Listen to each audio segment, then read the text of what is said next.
What's up, everyone? Again, this Whoa! is Project XTalk, an Xbox podcast, episode number 161, presented by Save the Game Media. I am still your host, Kevin, and for anyone wondering, we went live for about 30 seconds, if that, Yeah. before. But today, we're going to talk about Phil Spencer's big interview over at Windows Central, where he was talking Game Pass on PS5. He was talking achievement innovations. He was talking Banjo Kazooie. But I'm joined, as always, by the man with the Christmas mug, Yes. JamPackSam. How you doing, buddy? Tis the season, man. I'm doing very well. We've got a ton of news to dig into. And I was saying before, whenever we thought we were live, that I didn't think we'd be getting this much news this early in the week. Like the Game Awards are on the way. You were kind of expecting a lot of stuff on Thursday, but no, Mm-hmm. looks like we are just shoving everything into Monday, Tuesday, Wednesday. So we'll see what the latter half of the week has in store. But yeah, I'm excited to dig into it with you here. I kind of like that because then it lets the Game Awards kind of get their like the announcements there, Yeah. the winners. Like let that shine. Like I know we're gonna talk about a trailer that was supposed to come out today, came out last night, but I'm glad that kind of got out of the way so we can focus on the rest of the week. Yeah, I would agree. I would agree.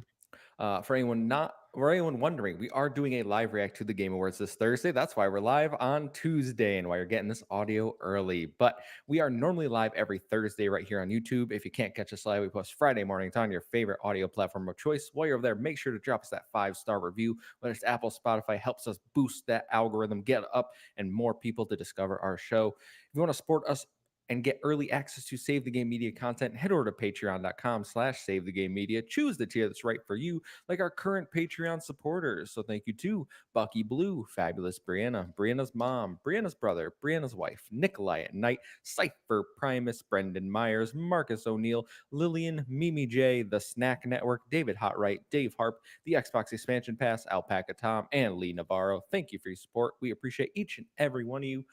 Sam, housekeeping's out of the way, so why don't we dive right into it? I know you said you haven't have you played anything, my man? Oh, I've been playing something, and it's been Okay. Tom Petty on repeat since last Oh night at my about god. 6 o'clock because I've watched that trailer about 37 times, man. To answer your actual question, I've been in Florida literally since the Mhm. last time we recorded this podcast, Fair. visiting family, hanging out, going for runs, getting tanned, but I have not played anything, but I have been keeping up with the news. So, what have you been playing? Let's dig into it.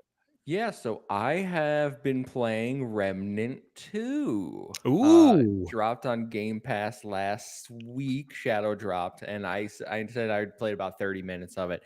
I've played a few hours, maybe 5 or more hours into Remnant 2 already. Gotta say, really like it. I think Yeah. I like it way more than I expected to because I am not a Souls guy. I am not Mhm. a difficult gamer. I want to overcome a challenge. I'm here for story. I'm here for some good gameplay. So this one really is taking me by surprise. I think the story, I have no idea what's going on. Nothing Okay. makes any sense in this game. They're like, go find Clementine. And I'm like, well, where is she? I've been in like 4 different worlds. Like these dungeons just keep changing. I've been playing co-op, which it seems that each time you make a character, like you don't end up in the same first dungeon. It's like a different procedurally generated Yeah. area, which I didn't expect because like I was in some beautiful palace, and then I Uh-huh. went to my brother's world, and he was like, "Yeah, we're in this swamp land," and I'm like, What are you talking about?" Interesting. But the shooting is solid. The gameplay it reminds me of Outriders. I don't know if you played Outriders. Yes, I love Outriders. Yeah, I went on a Yes. big Outriders kick about a year ago. I love the way that game plays. It's like Gears, but a little bit less like I'm just gonna run into a wall and then aim over it. Like it feels really good.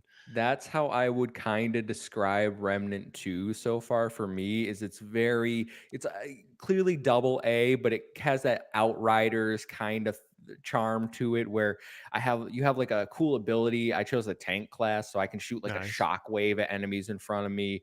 When I die, I come back to life with half health, which helps me keep fighting longer. It is a very charming game, especially like it's beautiful. First of all, I think it's gorgeous, but like gunplay's tight. um, I like that there's difficulties, which isn't Hmm. something I'm used to in Souls games because I remember playing Bloodborne last year for 6 hours and then rage uninstalling it. Oh yeah. Yeah. Yeah. So when it comes to obviously everybody always describes this game as a Souls game with guns. Would you think that's an apt description still? Like, does that kind of fit the bill for what you're going to be getting from it? Yeah, so it definitely is harder than most games, I would say. Like there is challenge, but the challenge feels fair the majority of the time. From like I've played co-op a lot, but I've also put a good amount of solo into it. And I'm never like because I the difficulty I chose, I feel like this is an appropriate challenge. Like I don't Okay. feel overwhelmed. I'm never screaming like that's nonsense. Like what am I supposed to do? Like I'm not getting frustrated while playing it. And even though my character is a tank and made for like that close up combat, I do have weapons that are very effective. So if I choose, like when I'm playing by myself, to be a little more cautious, to poke around the corners, to pick some people off from a distance, that's a completely viable option for me. So like I can tailor the way I'm playing this game to whether I'm with other people, whether I'm by myself, and then what type of enemies you're playing. Because like some are massive big guys that'll charge you and have big health pools. So I'm like running away from them, shooting them from a distance. And the other guys, I'm like, yeah, sure. Four of you can run at me. I'll like hack you up with my sword. Nice. Yeah, I'm excited to check it out. That's definitely on the list. It's climbing its way up the list. I think we talked last week. I definitely want to like get a feel for where it originally started with the first Remnant and then Hmm. go into Remnant 2. But I am getting back into Immortals of Avium this week, so I'm going to be playing that first just to kind of like get that single player game checked off and then move into other stuff. But yeah, I'm glad you're enjoying it. It's always nice to get the surprise Game Pass drop, especially on Game Pass, any game is a good to kind of like shock you and be like, oh, this is more than I thought it would be. Yes. But to get it on Game Pass is like, ah, man, new game from 2023 that plays really well, was really well received, and I dig it. Like it's the ultimate combo. Yeah, it's a very nice surprise for me where I don't know if I'm gonna end up beating it because I'm not really sure. Like I have no sense of how long the game is Mm, because I feel like it's just like I'm endlessly in a dungeon and like we beat a boss, but then we're still in like more dungeons and no one's really like said anything story wise. Like it is very confusing in terms of like what's going on, but the gameplay moment to moment, great. yeah, it says that on how long to beat, you're looking at about 18 and a half hours to just finish the single player campaign. If you want to do Okay. everything, 80 and a half hours. So yeah, I Jesus. mean, that's a big range, but if you want to finish the single player campaign 18 and a half hours, I feel like that's a good length. Like that is Yeah, yeah. a lot of meat for a game, but it's not 80 and a half hours, you might say. That is a big range. Wow. Oh Lord. Yeah, there's a lot of achievements. There's a lot of hidden secrets, I think, in this game. But yeah, really, really liking it. The other game I'll briefly touch on because I just started playing it on my lunch break at work is Mario and Rabbids Sparks of Hope. Oh, nice. Yeah, I So saw that one on a pretty good Black Friday deal, I think. yeah, so I won it from our friends over at Carpool Gaming from their Extra Life. So I have the gold edition or what the ultimate edition, basically got all the DLC of like the Rayman and the other stuff in there. Only about 30 minutes into it. I think it's fun. It's not hard so far. It's Hmm. like a cutie. It's like a cutesy Mario Tactics game. You know, it's Yeah, exactly what I thought it would be. totally. Yeah, did you play the first one? No, I have not. I haven't played any of them. Okay, so yeah, I played I went on a Switch kick when it first came out, and I think the first Mario Rabbids game was a launch game, or if not a launch game, very close to launch or close-ish to launch. And I played some of that, but yeah, it's a very cutesy, like tactical game. If you enjoy that kind of thing, you're probably going to dig it. But yeah, I'm glad that you're checking that one out. So you just played a few minutes of it, nothing too deep Yeah, yet. yeah, like Yeah, 30. Yeah, my lunch break. So that's good. That's good. These are probably gonna be the games unless they drop something at the Game Awards and I have to go play. But these are probably gonna be the games I'll play for December and then into January, depending on what else comes out. Because nothing's really piquing my interest right now. I think I'm done with Octopath Traveler too. I tried that one again. Not yeah. feeling it. I've never been a big Octopath Traveler guy, but Kev, we're on the eve of Game of the Year, Mhm. Avatar: Frontiers of Pandora. What do you mean this is what you're playing the rest of the year? You can't just go with the Rabbids over the Blue Guys. Come on, the Blue Man Group? No Blue Man Group, Kev? Come on. So I saw a friend of the show, Joseph Moran, Mr. Badbit, over there talking about how he hasn't seen much marketing or like hype for Avatar and like how he was looking forward to it. I saw this on Twitter, and my first reaction was, well, yeah, because I don't like Far Cry and I hate Avatar. Like I think the movies are dreadfully boring. So like for Mm. me, it's combining two of the things I don't like.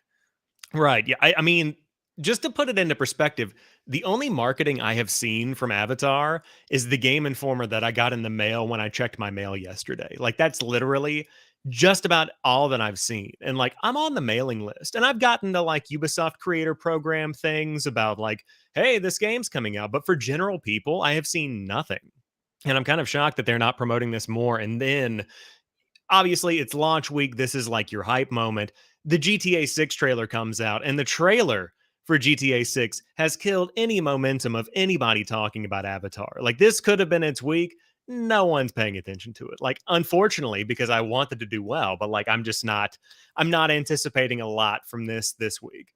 Yeah, Luke brought up in the chat that XCP didn't get codes for Avatar, and I think one person that got a code for it, and I think they came in today.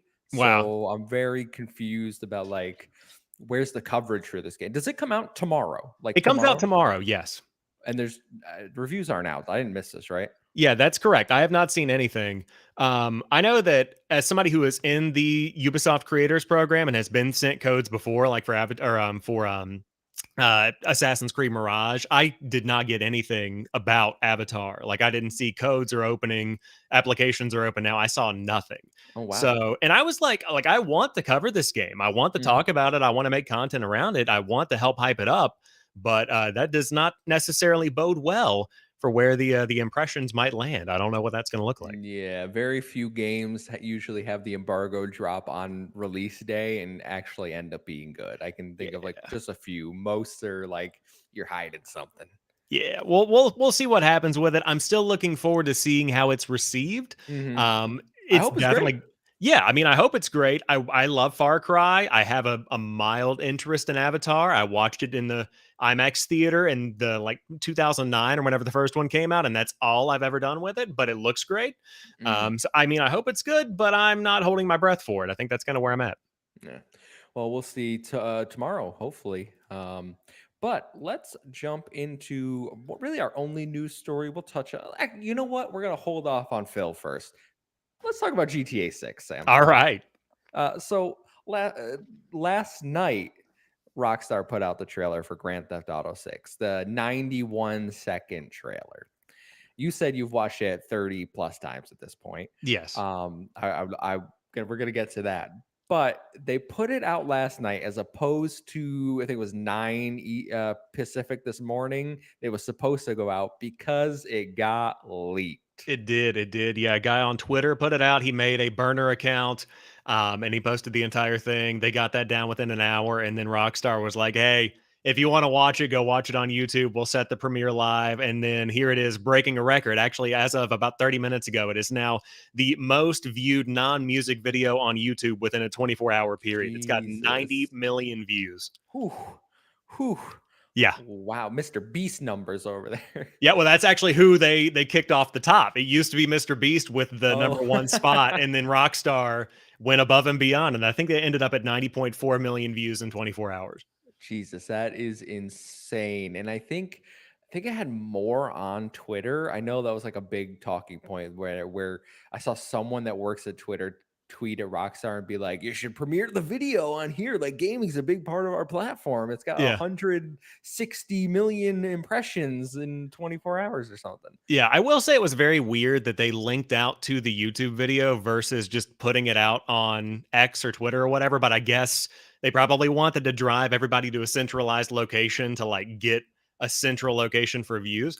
Either way, man, this game looks so good. And we talked last week. I'm not a GTA guy. Like, I have Okay. not played or finished GTA 5, Hmm. but I feel the same way about GTA 6 that I did with Red Dead Redemption 2, where like you just look at it and you're like, man, this is a good looking video game. Like, I'm very excited just to see, can it potentially live up to the expectation that people have for it? And if this debut sets the tone, I think they're going to hit it. I think they're going to stick the landing. I thought it was a nice trailer. I'm also not a GTA guy. I don't care about this trailer at all. Like I watched it just because I was like, I need to see it, obviously. It didn't do anything for me, but I'm really happy that like I go on Twitter, I see friends talking like they're super excited for this based off that 91 seconds. But I gotta throw it out there, and people are gonna be like, don't spoil my fun. Why did we need this trailer right now when it's not coming out till 2025? So I also think the same thing, and I'm totally in the same vein with you. But from what I've seen from other people back with GTA 5, not to say that it was right then either, but it seems like that was what they did back then too. Like the first trailer compared with the release date of GTA 5 was roughly about a 2 year period of time anyway. Like it was 2011 to 2013. But still, we're talking about 2011. The new Call of Duty in 2011 was the original Modern Warfare 3. Like that's how long ago we're talking at this point. Yeah, I mean, it'll give it time to cook. We're going to talk about this thing for a year. My question is, how many other trailers are we going to Mhm. get before we actually see not even gameplay, but like the release date, like the actual defined date? Because I feel like this is super, super early, even though we knew it was coming. Yeah, if this is like early 2025, I can kind of let it go because then we're almost into 2024 now. So it's only like a year out. I can live with that. If this is end of 2025, potentially like if they slip into 2026, then I'm really like, I don't think we needed this. This could have waited till the summer. This could have waited while longer because you didn't tell us anything we didn't know. We knew you were working on GTA 6. Like we've known for 10 years now because when the game finally comes out, it's gonna have been 12 years since the last game. Yeah, it's an interesting choice, and I will say, like, I'm excited to see how they kind of get the hype train moving because I'm sure they have a marketing strategy here. It's going to be like trailer one, trailer two, where they drop the guy's name and they see like Lucia and who, like they're going to kind Mhm. of detail that. And then we'll probably get some like gameplay and more stuff. But my question is like, is there any potential for this game to not be a holiday 2025 game? Because it's the biggest game of like the decade, the entire generation. For them to not put it out in like October or September, like the original GTA 5, what it's got to be a holiday game. Get I can't see everyone it's not. wish lists, Christmas Yeah. gifts. They'll sell 40 million copies over the holidays. Really just Yeah. jet propel themselves to the top. Yeah, no, I'm with you. I think if I had to guess, they would probably put it out then. Like it looks good. It looks colorful. I'm glad that the female protagonist is really upsetting people on Twitter. That Is it? always fills me. It depends. Listen, I've seen some people calling it woke, and I think it's the dumbest thing I've Uh, ever read. yeah, no, I saw one tweet going around of like dub or L, and I'm like, dude, just look how good the game looks. Enjoy it. Personally, I think she looks like a badass. Very excited Yeah. to see what she has to go do in Vice City. But yeah, I love the setup. Also, the music, man. Whoever is choosing the music for these trailers and for GTA in general, it's like it's not even a now that's what I call and then fill in the descriptor here. It's like if you get your song in GTA, you are set. And of course, RIP Tom Petty, dude is a legend, has so many great songs, but this one, it's like just a deep enough cut to where it's new for you, but you're like, man, this feels like iconic Tom Petty. I just can't get enough of it. I love it. I've listened to the song on YouTube. I've watched the trailer multiple times. I'm pumped. I'm very excited. But Mm. I'll be excited for a while and then I'll probably lose interest because it's still 2 years away. So Mhm, we'll see what mhm. happens. Yeah, for sure. Um, yeah, Grand Theft Auto 6, everyone be excited, 2025. Go watch the trailer if you haven't. But I don't have much more to say on it than that. I'm glad that it came out before the Game Awards, like I said. Now we can focus on that. Yeah, on a scale of 1 to 10, jiggle physics, what are you rating them in the trailer? We My had some ji what do you th what God. come on, what's give me a number. What are you thinking? Yo, I saw what was the tweet? Someone it was the girl on top of the car Yeah. twerking, and they were like, "Yeah, yeah, I gotta phone the police. There's a dump truck Oh, going that's off what the yeah, that's road." what Yeah. it says in, like, the social media caption. Somebody's like, "Call the city sanitation Yeah. patrol or whatever, because this dump truck's on the loose," or whatever it said. That Yo, was so good, man. I can't believe that. Oh man. Yeah. This game's gonna be wild. Anyways, Wild. Let's talk about something a little more family friendly. Phil Spencer had a Windows Central interview a mere day after discussing Xbox CFO Tim Stewart's recent comments on this very show.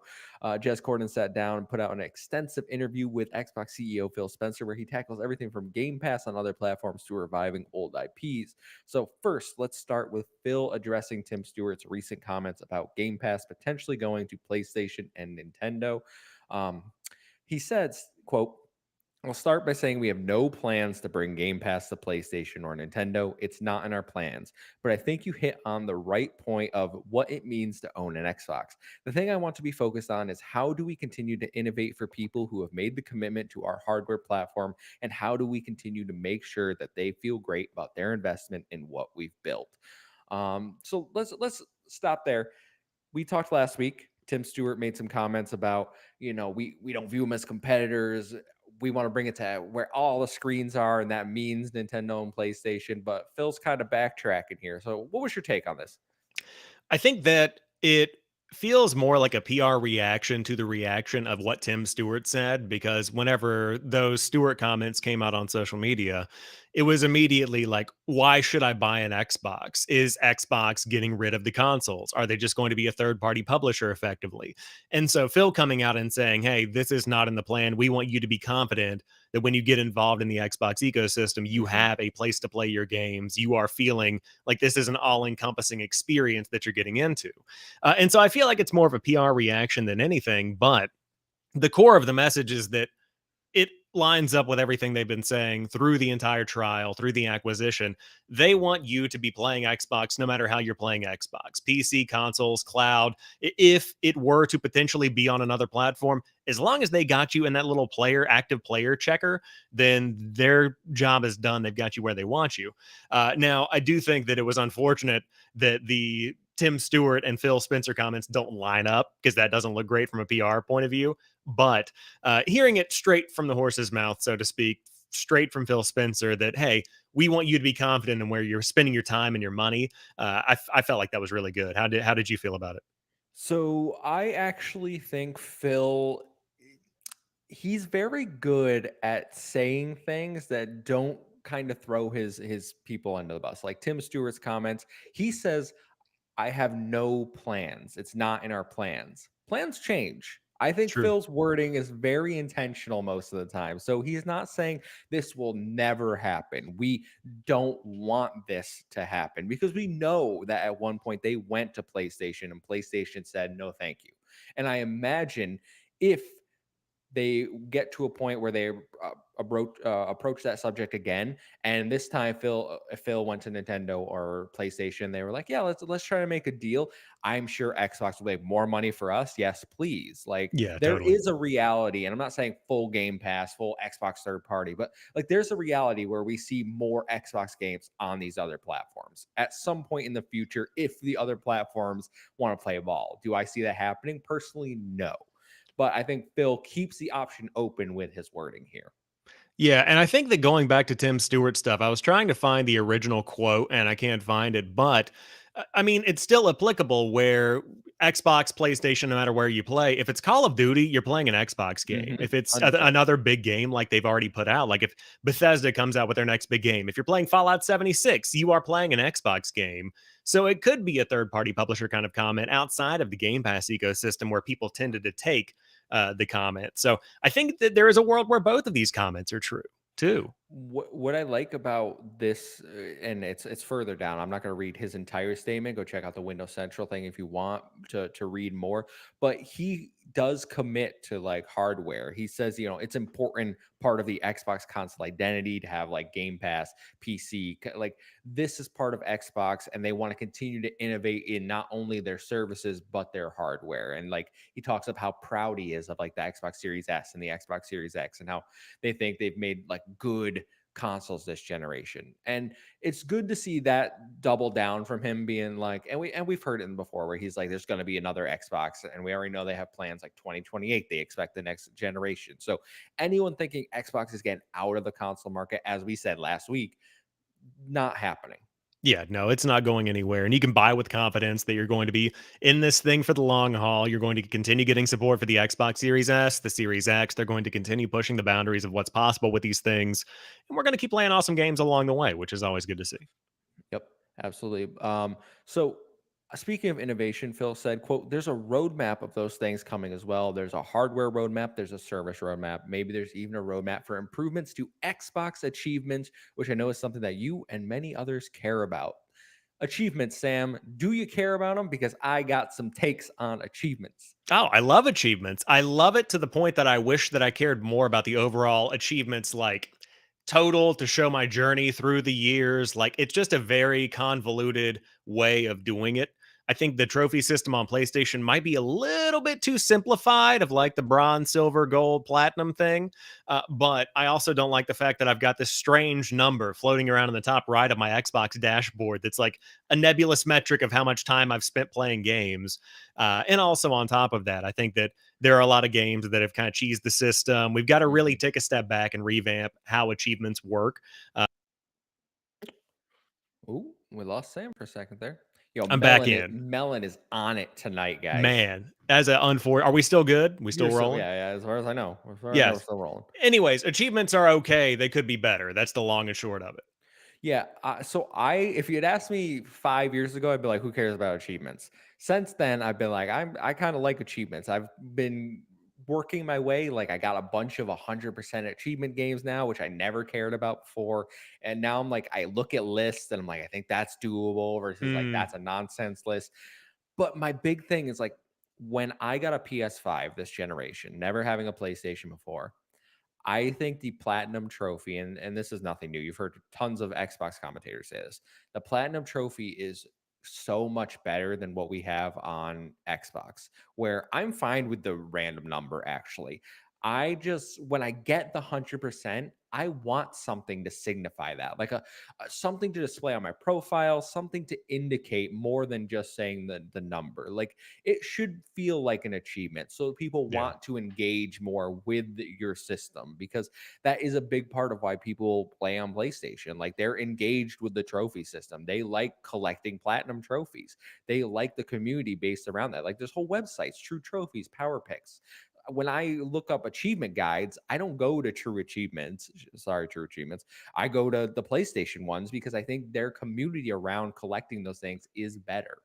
Yeah, I would agree with that. I think that bringing up the platinum trophy topic of conversation, like that's the central thing that a ton of people have always wanted. And for me, like you said, it would be nice to see something that signifies it. And I think about something like the rare achievements that pop Mhm. up where it's like a little diamond, it's got a little skew on the typical achievement sound.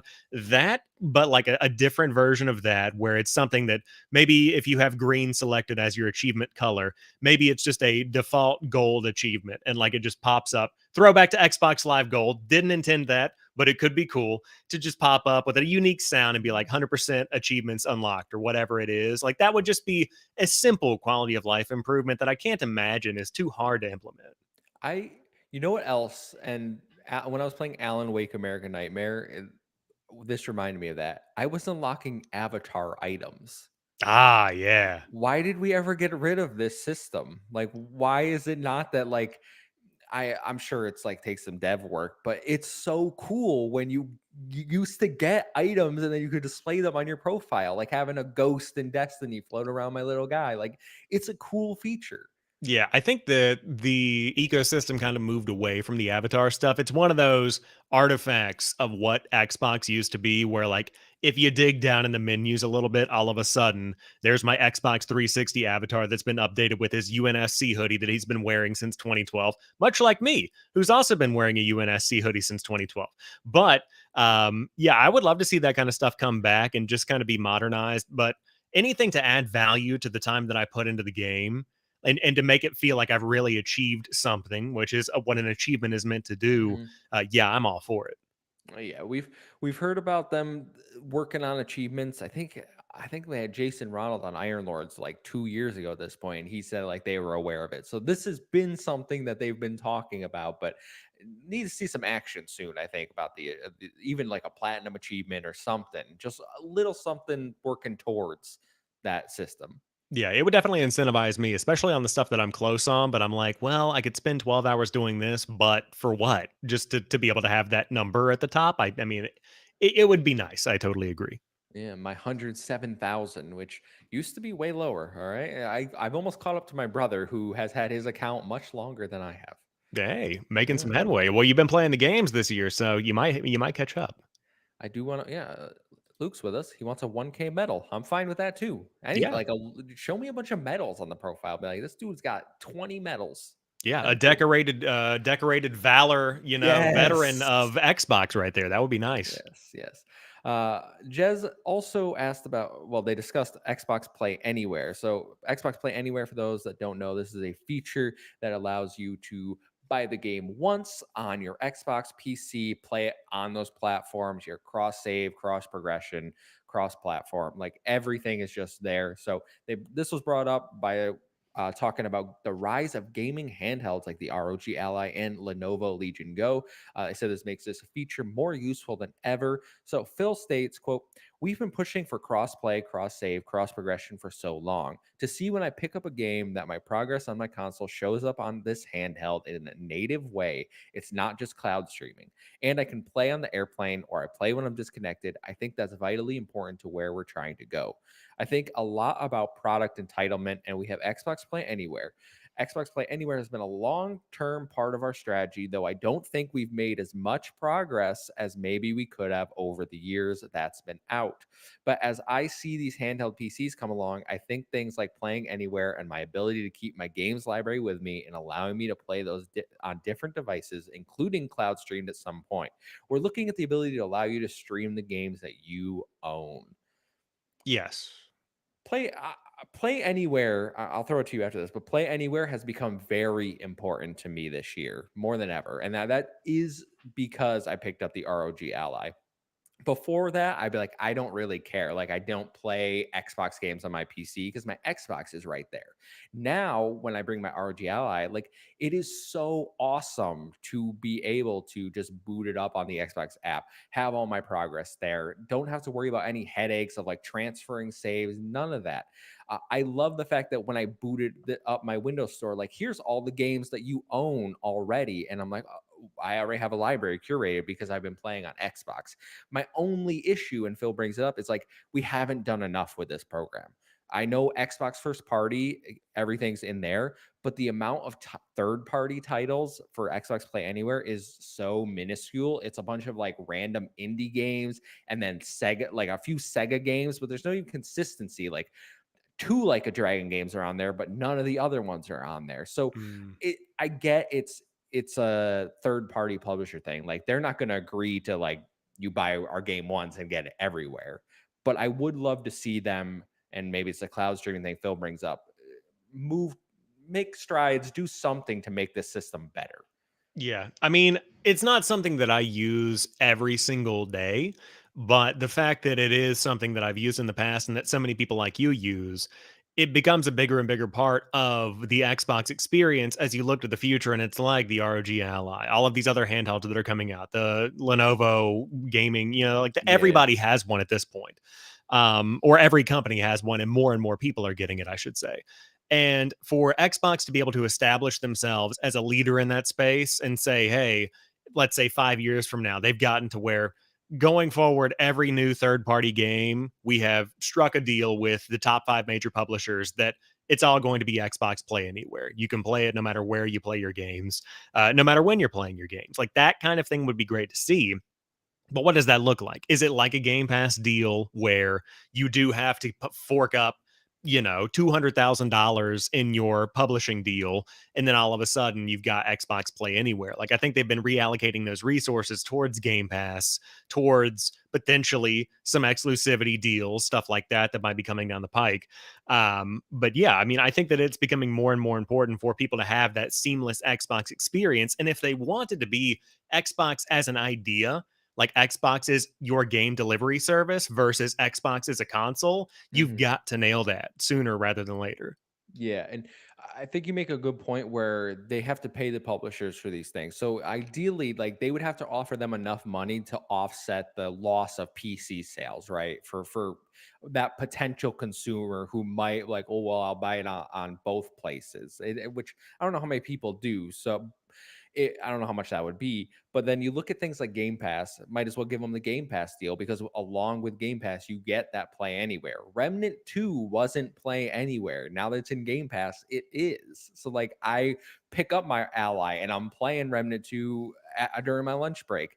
it's a great feature. That's why I get so excited when games come to Game Pass day one, like Persona 3 Reload. Yeah, I'm gonna play it a ton on my Xbox, but I'm also gonna be playing it at lunch on my lunch, like at work, because it's day one Game Pass. I don't have to worry about not being able to play it when I want, where I want. Yeah, I think it'll be interesting to see how they approach stuff going forward because it's hard to look at this and say that money would not be left on the table if they Hmm. were to implement Play Anywhere For sure. across all of their titles. For Like, I sure. think that we've been talking about Jez Corden, and I think it's Jez that said this, but I think he said he's bought Diablo 4 four times because of PlayStation, Xbox, PC, and then he bought it for like another whatever. I don't know where else he would buy it. But he said that he's bought it multiple different times. If Play Anywhere was implemented there already, then you could just play it on wherever.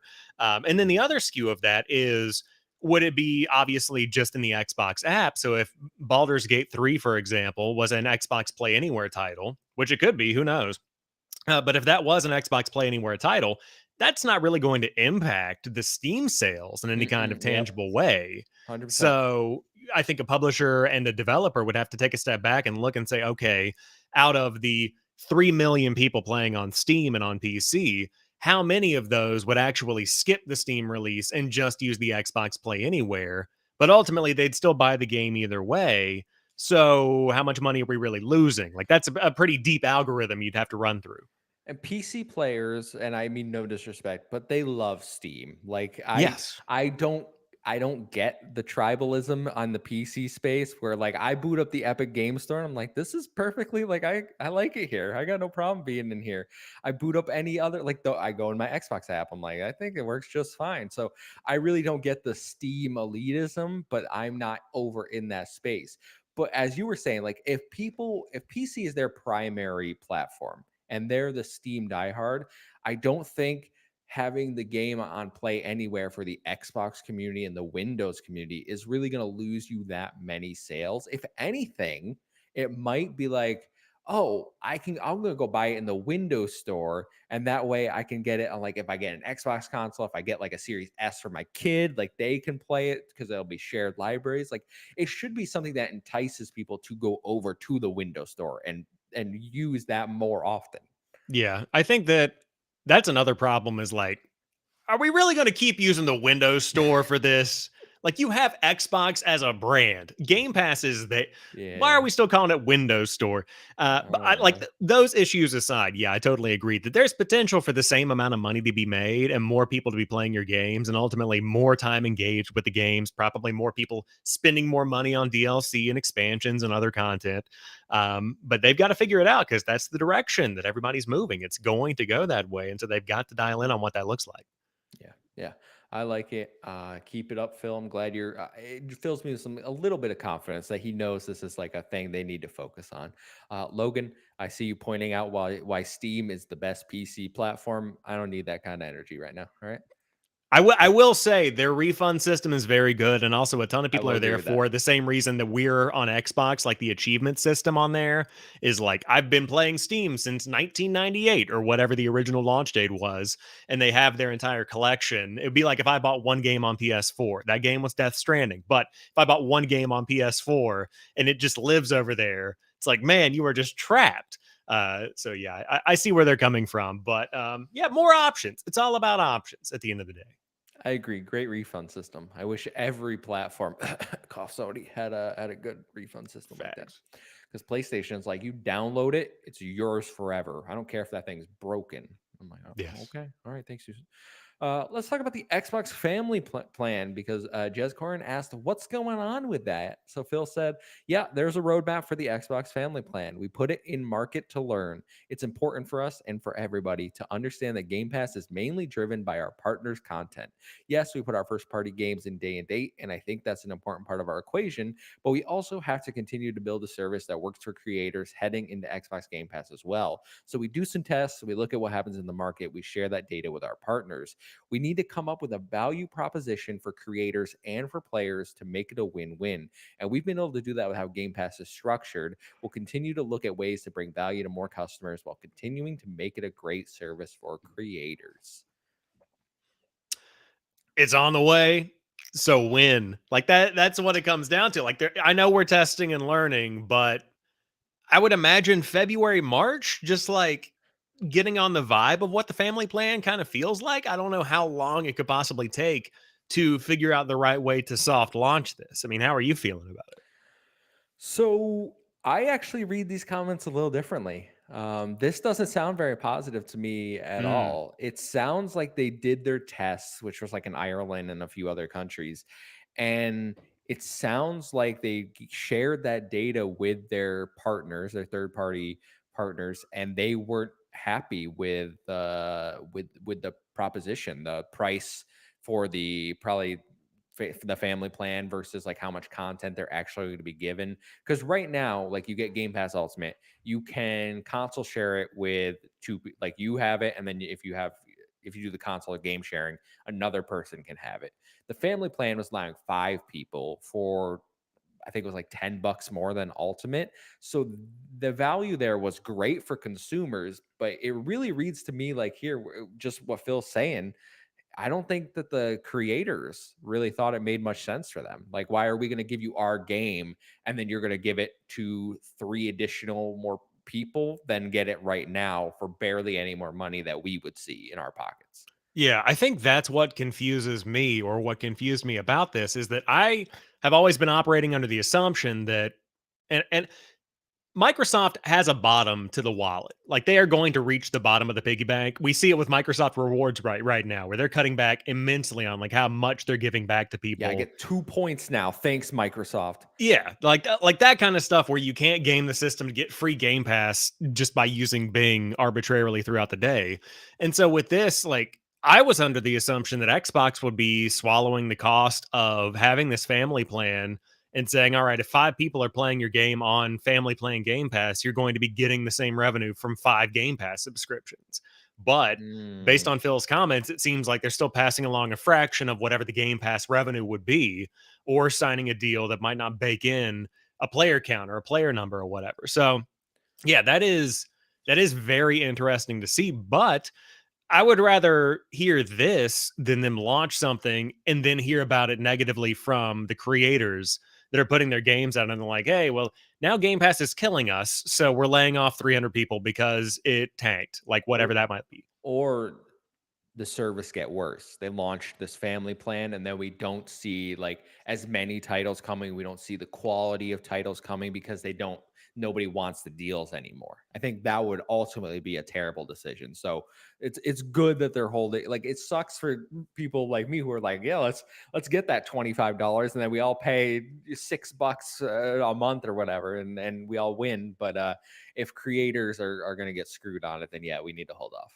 Yeah, I totally agree with that. And I think that it'll be interesting to see if they end up launching this, because now, after reading these comments and thinking about the deal potentially not being automatically good for the creators, it might not come out on a global scale. So we'll have to see what happens with that. But I feel like if this is the future of Xbox, like Phil said, they've got to figure out a roadmap for it, because it's going to be the way that people experience games. And if Nintendo can come up with a solution, although not on the same scale and not offering the same stuff, but if Nintendo can come up with a solution, then Xbox could potentially come up with something here. But yeah, well, we will see what happens. But in certain scenarios, it can definitely be a big value. Like whenever I get a house and stuff like that, and actually am able to not just have one apartment with Mhm. one Xbox. It'll be great to have multiple systems with multiple people on them at one time. Yeah. You know what's funny is that the rumored price for the Xbox family plan was like $25 a month, and then the Switch family plan is 35 a year,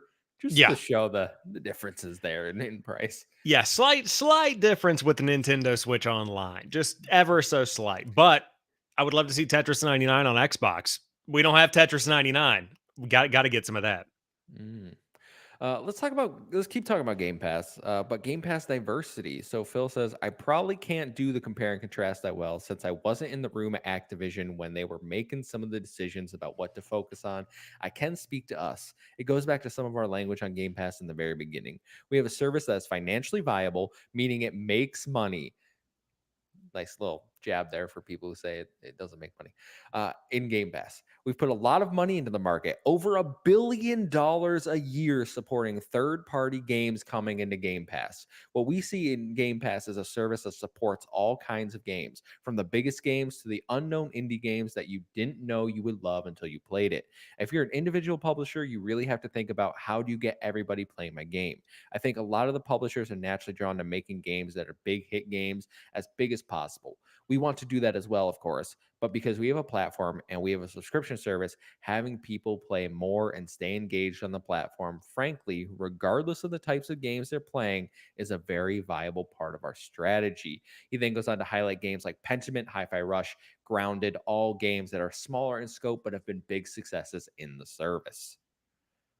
Sam, Game Pass really being diverse out here. I love it. This is one of the reasons that draws me into Game Pass, is that you get those first party titles, which Phil says is like a small part of the equation. I think if they took that out, it'd be a huge hit. But the reason I go to Game Pass over something like PS Plus is I think the third party quality and the indie selection is much better for me. Yeah, I totally agree. I think that for me, Game Pass is what Xbox wants to present as in the modern day. And it's where not only where you play your games, but it's the breadth of games you can play. And for me, I know that I've played way more games. We've talked about it on the show than I ever would have played had I not subscribed to Game Pass. And it's gotten to the point where Game Pass is as fundamental to me as internet, as electricity. Like, when it comes to entertainment, this is what I'm going to be spending my money on because it is Mhm. overall such a low monthly cost for how many games I play. Now, for other people that don't play a variety of games, if you're just playing Madden, NBA, and Call of Duty, then no, you don't need Game Pass at all. But if you do like discovering new stuff, if you do like digging in, seeing what the newest drop might be, like Jasant versus Remnant 2 versus what Doom Eternal, like these are very different games, but they all provide something unique that you can discover through Game Pass, and that's something that's really cool. What I want to focus on, though, over $1 billion a year Mhm. supporting third-party games coming into Game Pass, that's got to mean like subsidizing indie development cost, right? It Oh, can't for just sure. be, yeah, like it's across the board. That's awesome to see. Like $1 billion for third-party games coming into Game Pass. Of course, splitting that up, you've got big, third-party publishers that are in there. Like, you're paying a pretty penny. We saw the leaks where you're spending a lot of money Mhm. potentially on games like Gotham Knights being thrown Millions. out there. Like, disgusting amounts of money on some of these games that are not worth that amount of money on the service. But yeah, I think that keep nurturing it, keep loving it because people are loving it and the subscriber numbers show it. And of course, as Phil says, profitable, driving revenue. So that's good to see. Yeah, I remember when we were talking about those leagues. I think Gotham Knights was like 25 or 50 million if they wanted it at launch, and then I Yeah. assume the number went down when it finally came on because of its reception. But like that adds up quick. Like we're looking here at over 1 billion, but when you're spending, 25, 50 million per game for those bigger titles, that's gonna really get up there fast. But then you see things like, I always go to Nobody Saves the World from Drinkbox, a game that came out, was it I last believe it was January? last year. Yeah. I absolutely love that game. I think it's phenomenal. I think it's Drinkbox's best game. But there is no doubt, and they've said as much, that like Game Pass basically made that so that they could release Nobody Saves the World and they were already in the black. They didn't have to worry about making money back. Like their development cost was recouped, and then they could just profit from like individual sales on other platforms. That is great. That is one of the reasons, like, I always am saying, like, Game Pass for indie developers and those smaller titles, fantastic. Like, make those deals. I want those deals more than like, let's get Grand Theft Auto 6 on Game Pass day one. Like that's cool, but I would rather see a bunch of smaller double A, single A titles come in throughout the month. Yeah, I mean, I think that if you're talking about a ratio, like if we're talking about an entire year, 3 big AAA games is going to be enough for me. Maybe 5 would be great just to see outside of Microsoft first party. But like 3 to 5 big AAA games that are coming. But beyond that, like for instance, and of course it's part of EA Play, but seeing Dead Space on Game Mhm. Pass, awesome. Great addition right there. But I would rather have 10 smaller games every month that I can dig into that are totally different, that are completely different from one another, that I can check out. And again, I know I talk about it more than I probably should, but like Wolong Fallen Dynasty, never would have played that, never would have bought it, never would have picked it up. Still want to go back and play those DLCs. I still think about that game at least once a week. And so, like, I want more of those, and Game Pass gives me those. And that's Mhm. what I think people that subscribe to it want more than anything. Yeah. And I'm glad to see that Xbox keeps that mentality across their first party studios where he highlighted things like Pentiment, Hi-Fi Rush, Grounded, which I think Grounded was an absolute blast for the time I spent in it. I think Hi-Fi Rush is an amazing game, one of the best of the years. I didn't really care about Pentiment, but it highlights that example where you take small teams within your studios and then we're gonna make our passion project game.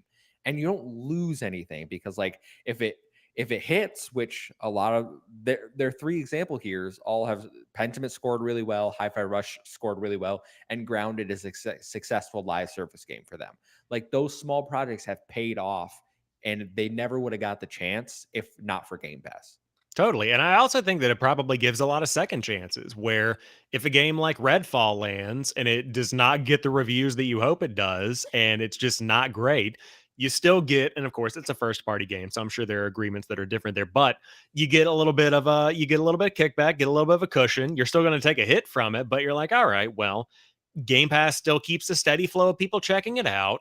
It's worth continuing to develop. And then you don't have the financial complete devastation, and you can keep moving on and working on your next project thanks to Game Pass still helping people get in the door with it. So I think there's a lot of good there. We've seen that for early access games going into Game Pass too, or game preview as they call them, Yeah. where like they're going to get the money and then they can use that to finish their game. Yeah. Like Redfall. I'm just Like kidding. Redfall, yeah, Yeah. like Like Redfall. exactly. Redfall's in game preview, everyone. Yeah. Uh, That they forgot to put the label on there. It's fine. Ghostly March points out in the chat, he says, I pay for Game Pass because it's part of the online offering, even though I don't play a lot of the games on it and only use it for the bigger games or cool indies. But I think they need to go harder on indie games. Like, why didn't they go for a game like Gravity Circuit? Which I said, Gravity Circuit's not on Xbox. And he says, well, why not? They should have made a deal for it. And for anyone that doesn't know, Gravity Circuit is a cool Mega Man style game that came out this year, I'm and it's Googling it. dope. It's dope. It's really cool looking. Art style is beautiful. If you like those old school Mega Man games, go check that out. Yeah, I think that I would love to see more indies like that. Like one that came to mind was I think that Oxenfree 2, I'm not sure if that was on Game Pass or not. I feel like it No, was. it's not even on Xbox. It's not even so that was one of the ones that was announced earlier this summer, and it was one of the ones that never it what was there were like a couple of games that ended up not coming to Xbox around the same time, and everybody was like, "What's going on here?" Either Oh, I way, know you're talking about. Oxenfree 2 was it's on Netflix. Like the studio's owned by Netflix yes. now. So like it didn't come to Xbox because it's on a competing subscription service. Yeah, it's stuff like that's totally irritating. Either way, I totally agree that more indies should be on the service and could be on the service and will be on the service. And I would love to see them put more money into getting these deals locked up. Not exclusivity deals, but just like bringing games to the platform would be great to see. I'm gonna say it until we don't do this podcast anymore. The future of Game Pass is first party, double A or single A, and indies. We're gonna phase out those big triple A third party. I'm pretty sure. That's where my heart's telling me. Well, the value's still there. I mean, like, there was a tweet going around with GTA 6, and somebody was like, if GTA 6 isn't on Game Pass, it's not going to serve. Bro, nah, everybody's buying it. It's fine. It's going to be fine. It's going to print money. Any of the big games could survive without Game Pass and be perfectly fine. Microsoft could take their first party games off of Game Pass and it would be fine. I would still Mm, subscribe to it. I mm, would. I yeah, you would. would. Yeah. I Just don't be know. I don't know if I would. I mean, it's the well, number one, looking back on the year that we've had, there are some good games there, like Starfield, like Forza Motorsport, like Hi-Fi Rush, things like that. But if I look at the cost of Game Pass, like I still buy those games and also look at the games that I played, and I'm like, all right, there's enough value there for me to warrant having that. But it is also great to see first party games in there. Don't get me wrong, don't want them to go away. But yeah, I think that I could see the third party games going away. We'll see what happens with that. Logan in the chat is killing me. All right, let's end with the most important thing that came out of this interview: Banjo Kazooie. When asked about reviving old IPs, especially with the new Activision Blizzard acquisition, Phil said, "You did a good job at laying out some of the examples from the past." Jess Gordon laid out some StarCraft and things he'd like to see. So Phil says, thinking about Age of Empires, we're on the 10th anniversary edition of Killer Instinct, which is another nice example to think about. There has to be a passion in the team behind the projects. That doesn't mean that the team has to be the original team every time. I'm not one, and maybe this is just my approach. I'm not one to come in and take a franchise from a team and remove them from the discussion or development process on how something new gets built. I think the original creators, the culture, frankly, some of the lessons we've learned from past experiences here are very important. You've seen from our history that we haven't touched every franchise that people would love us to touch. Banjo fans, I hear you, but it is true that when we find the right team, the right opportunity, I love going back to revisit stories and characters we've seen previously. It's happening, Sam. Banjo Kazooie is my prayers have been answered. My little boy down here, he's finally coming home. There you go. I mean, respectfully, how many people are like clamoring for a new Banjo game? And I'm curious. I'm asking from a place of wanting to learn if this is something that people are like ravenous for. There's me. There's Ainsley Bowden. There's I'm sure there's more people out Oh there. All yeah. right. Yeah, there are dozens of us. Like Captain Logan says, 25. Yeah, dozens of them, 25,000 people max. I don't understand it because I was never a Banjo guy growing up. But in my mind, I equate this to me asking Naughty Dog to make a new Jack and Daxter. Like, I'm number with you. one, I'm with that you. number one, yes, but number two, they would never do that. That's not gonna happen. It's interesting to see him bring up Banjo. I think that shows that he's tuned into what the fans are saying out there. But also, like, I know they've got to be doing a cost analysis of this, and it's like, okay, if we put X millions of dollars into a Banjo game, we're gonna make what out of that? And I can't imagine it's gonna be like a ton of money. I could see a Banjo game on the same level of like the Battletoads game that came out a couple of years ago, where it's like feeling kind of double A, kind of indie in its nature. Maybe a third party partner makes it. But I don't know if it'll ever be like a big first party Banjo resurgence. Sam, Unfortunately, I'm sorry. Sam, here's the thing. They don't need to make money. It's going into Game Pass, all right? It's just another sweet little addition into their subscription service, okay? I'm not even asking for a new game, like a remake. I'll take a remake, an updated version, okay? And everyone is being mean to me in the chat. Luke, you're that's a hurtful comment. Spyro Crash, super lucky, and then I love all of them, okay? Spyro a little less than the others. He's just never been my favorite, but Banjo, I love Banjo so much, and I feel like people just don't get it. Okay, I'm gonna um, have like so to the chat. Would you rather have a Conker's Bad Fur Day remastered or a Banjo Kazooie whatever remastered? Because Logan, we've got to see the same people who want Banjo are the same people wanting Sly Cooper or I watching Sly want Cooper. Sly Cooper. Do you though? That's my number one ask for PlayStation. A new Sly Cooper. I don't care about anything until you give me Sly Cooper. Okay, I mean, but have we moved past these games? You know, I have we haven't. evolved as a species? I haven't either. I've got a whole shelf full of nostalgic garbage, but like, I also understand that like maybe this isn't what the people want. Like, could you imagine PlayStation being like, The Last of Us Part 2 remastered remake in 2026, but first this, and then the lights fade, and all of a sudden it's just Sly Cooper back again in like 4K HDR. You can see his whiskers and various facial hairs or whatever. Like it would be cool, but is it really possible? Listen, I don't. Sucker Punch could be making Sly Cooper 5. They could be giving the people what they want. They could be making everyone happy. Instead, they're like, we're going to make Ghost of Tsushima.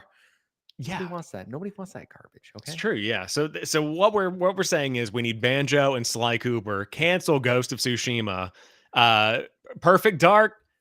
Forget about it. Banjo. Just totally reallocate those resources. Logan, the whole conversation isn't supposed to be about Banjo. It is supposed to be like he understands that you need a passionate team. He wants, if the team's passionate, he's going to let them make the product, bring back old IPs.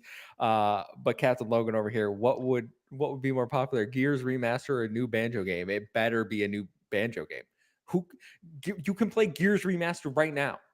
The You Ultimate could. Edition exists. I mean, you can play Banjo too, just, it's not new. I'm being bullied. I'm I being would I would bullied in the agree. This chat. is chat is becoming abusive right now for the I know. audio listeners out I there. It's know. pretty violent. Yeah, yeah. So other than Banjo Kazooie, because the chat has made their opinions well known on that. What are some IPs that we're looking at that we really think need to be brought back? I would just love to see them try like some of the stuff from the well, first of all, oh here, I'm gonna make Luke even more angry. We need a Rise 2. Oh, I would like to see Rise get another shot. I think that was an interesting like tech demo period of time for the Xbox One generation launch of like, here's what this generation can do other than watch ESPN and talk to you. Hmm. Um, I think that for me, there was a game, and I can't remember if it was published by Microsoft or not. Hold on, I'm shimmying to the shelf. I also would like to see them give Cameo another shake. Just Okay, so this is Quantum Redshift, and this is a Microsoft Game Studios game. This was their version of Wipeout, if you can't tell from the look of the box itself. And so, like these kind of games, I would like to see more of. I know that Fusion Frenzy, I would like to see more of that hmm kind of thing. Like the deeper cuts, kind of get a revamp, if you will. I loved what they did with Battletoads with a third party partner. I think Delala is how you say their name made that one. Not sure. Um, but the Battletoads reboot was really good and I think was pretty well received. Different kind of game overall, but it was fun to play. So like that kind of stuff where it's not quite so surface level would be really cool. But yeah, just my initial thoughts. I'm with Logan, Dead or Alive Beach Volleyball for sure. Let's get Ah, that in the yes. works. And then we got some Recore love in the chat. Apparently, I like Recore. um, maybe I just don't belong here. Okay, maybe I just don't You belong. didn't like Recore? I I didn't do it. I look at it, it doesn't do anything for me. It's Yeah, I mean not for me. that's fine. I like Recore for the fact that it felt like a good third person puzzle platforming, and I remember the shooting feeling really good. I have a definitive memory of playing that one before college one day, and I was like, oh, okay, this is shockingly good. It was when I was first getting into Xbox, but yeah, I got some Recore love. I've got some Recore love. All right. Well, that is it for the Phil Spencer interview, though. We've covered everything. We've had some laughs, we've had some highs, we've had some lows. Sam, anything you want to leave us with before we wrap it up here and send you on your merry way? Hey, no matter what you're playing or what you wish would come back, just find joy in the little things, like the potential ounce of hope that Banjo could come back if you're one of the three people that are really excited about that. You, Ains, and whoever else might be out there. I've predicted it every year that we've been doing this show, so like 3 years now, and it's never happened. Yeah, I stand with you in solidarity, and also I guess you can just play Smash Bros because I think he's in there. But Yep, third most yeah, played character. yeah, that's what you got. But those are my words of wisdom. Find the joy, find the fun, as Luke would say over at XCP. All right. Well, thanks for hanging with me, everyone. Thanks. Oh, we can't even get a new Donkey Kong yet, and I'm angry about that too, Logan. Yeah, can't get a Tropical new Donkey Kong, but we can get a giant expansion at Super Mario Land or whatever that theme park is called. Tropical Freeze is one of the best platformers on the Switch, and I It's know it very good. wasn't even originally a Switch game. Yeah, it's a killer game. We'll leave you with that. Sam, where can people find you? You can find me on Threads, X, YouTube, TikTok, all those things at JamPackSam. I'm talking about gaming news, making videos on gaming news, probably too many videos on gaming news, but we're always out there grinding, having a good time, and playing some games along the way, which I'm very excited to get back to this week so we can actually have some meat on the bone next week to talk about some games once again.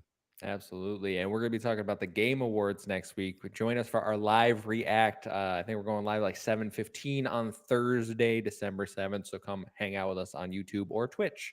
But you can find me over at X, the Muffin Mon. That's 17I and Owen7A. Follow us at Save Game Media. Until next time, we'll see you. Goodbye.